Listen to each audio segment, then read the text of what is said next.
guys, it's Nora, and today I wanted to give you guys a bit of an insight on what it takes to take care of two bunnies throughout the day. As you can tell, I'm currently in what is right now the bunnies room. This is our setup and what we have for them right now. Obviously, when we move into our apartment in the next few weeks, their setup is going to be different. I've only ever mentioned the bunnies on this channel. I've never actually talked about how we got them or how that came to be, so I'm going to give you guys a little bit of a backstory and tell you guys why the cages look the way they do, and then we will get into their routine. All throughout college, I wanted a bunny to have.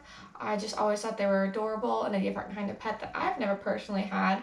And so when it came to graduating, Jacob and I, with our small apartment, had decided that it would be a great idea to get a bunny because it would be unfair down there to have a dog. His father's deathly afraid of cats. We can't get a cat. So the next best thing that I've always personally wanted was a bunny. So we decided that why not get the bunnies with kind of COVID starting to happen. We wanted something to keep ourselves occupied because we were going to be bored in a house, stuck all day long. And that was when we brought up the idea to get them. I'm definitely someone who is all in support of adopt, don't shop. But all the shelters had larger bunnies. The other problem all the shelters had is they had all bonded bunnies, and we at the time were not looking for bonded bunnies. That was not what we agreed upon to have with Jacob's parents, and so we had decided to look for a smaller size bunny, and we did that through looking on Craigslist and Adopt Pet. I think there's also Petly, and just seeing what was out there. The first bunny that we adopted, I don't think you could see because she's behind her house in the back, is Phoebe. Phoebe, this month in August, turned 1. She was born in August 2019. She was the last of her litter. She's also black if she does come around, and so you don't get confused with the other one. She came to us in March. We went to the house and found out that because she is black, she's less wanted than other colored bunnies, and she was the last of her litter, and a lot of people want boys so that they can breed them. So unfortunately, Phoebe was not being adopted, and they didn't know when she was going to be adopted, but we decided to take on that opportunity and adopt her. She was a little shy at first, but once we got her home, her personality 100% blossomed. Phoebe is a mini lop also. She is 5.75 pounds, I believe. When we brought her home, she was in this crate. She did not have the second level. The second level was something that we looked forward to putting in, but she was on the first level. Both bunnies, when they came home, they had a food, a water bowl. They had one of these little igloos. Phoebe has purple, Gus has green. And we also had like a few toys for them. We had litter boxes. Phoebe was a constant. If she was mad at us, she would pee off the side and on the wall, which obviously can damage walls and flooring. So because of that, we ended up getting both of them eventually. Cat litter boxes that they're not like, they don't have tops, but they have kind of the shield around the back. So if they do try and pee off the side in anger, because she is a very spiteful bunny, she will end up just peeing on herself, and that's her own fault. The other things that we had is we have toys for them. They are in the cages. You just kind of can't see them. Also, if this looks fluffy at all, both bunnies are currently molting, and they do both go in each other's cages. So I did vacuum their cages yesterday. Their cages were clean yesterday, but you will see later on how completely messy it can get within, honestly, not even 24 hours, 12 hours. Their hair goes absolutely everywhere. To describe Phoebe, she's a very temperamental bunny, not in a bad way, but she can be very loving, very attention-seeking, but on the other hand, she can be like, don't touch me. She is when she runs away from you, she kind of like rears back at you, but she can be a very loving, cute bunny, but she's very much a bunny that likes her own time and being alone, besides if it includes Gus. She likes being alone to herself and not getting attention from Jacob sometimes, and then the other times, she'll come and beg for attention. After I think we knew we were getting Gus, we had decided to put the second floor into this cage. Neither of these cages will be coming downstairs with them. Jacob's parents own this one. We technically own this one. But as you can see, there's a weird setup with the top here, which I'll explain a little later when I introduce Gus. But we were going to use this to go outside, but it has become clear to us that it's not safe for us to be outside with them in this pen because of what I will talk about in a bit. After getting Phoebe, we got her spayed, and then we kept finding stuff about how we should bond bunnies. But the problem is that the breeder that we went through, she's not breeding bunnies currently, and she doesn't have any more that are in Phoebe's age. The problem is that if we were to find Phoebe a companion or buddy, it would need to be in the general age range that she also is in. So that was the problem that we ran upon, is that she's a mini lop, which are not very common in Maine, and she was also 1. So when Phoebe was healing from being spayed, we had decided to start to look for other bunnies.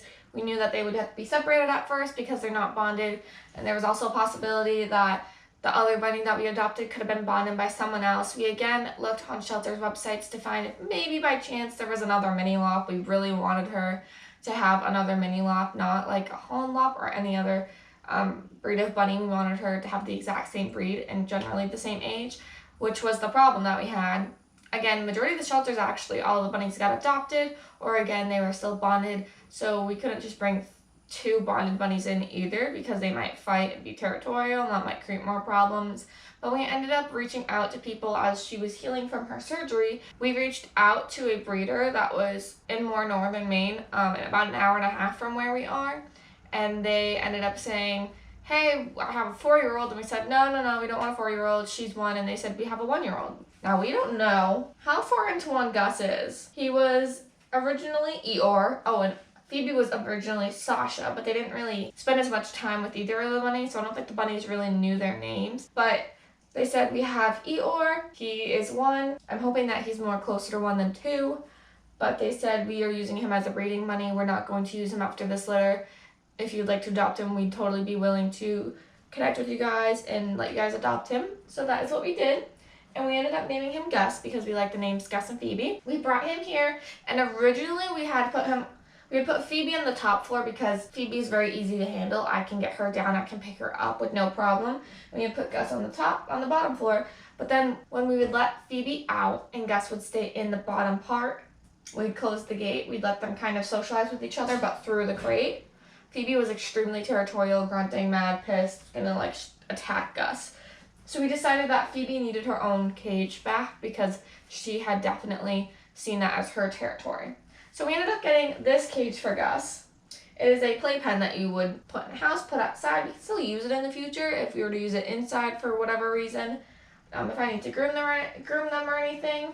But Gus very quickly early on we learned likes to jump on top of things. You can see the edge of where the cage used to be. We couldn't put the cages too close together because we were still afraid that they were going to attack each other. But you're supposed to put the cages together so that they can see each other because that helps them bond in the beginning. Gus pretty much at one point scaled out of his cage. He likes to kind of parkour up the wall. So what we did is we had put on this wire originally in a smaller area, and then we wanted to expand it once they bonded. They did bond within 2 weeks, very, very quickly. So because we wanted to expand the cage so that Gus would have more room, they'd be closer to each other, we ended up having to put this cardboard on top so that Gus, again, doesn't jump out. We put it underneath the wire so that he's not going to hurt himself. And this keeps him in his cage, not jumping out. They are now both bonded, though. They're allowed to go in each other's cage. We have nothing in the room that they can bite or get at. We do have a cardboard box that we let them play in. But at night, there is a baby gate on the door. We shut that, we turn the lights off, they're allowed to go in each other's cages. Gus has the same thing as Phoebe. He as well has a ball. We give them toilet paper rolls to chew on because they like that. He does have a towel because he likes to dig more in it, whereas Phoebe doesn't, and Phoebe has the carpet on her cage. But Gus has a litter box in his as well. We're not sure how we're going to transition them, if we're going to keep them at 2 litter boxes or 1 when they go downstairs. But both of them now like to be fed in Gus's cage, so we keep both of the bowls in Gus's cage because otherwise they just will both get out of one bowl and forget the other one. He also has a water bowl, and he, like I said, has an igloo. He also has some of the more toys in his crate.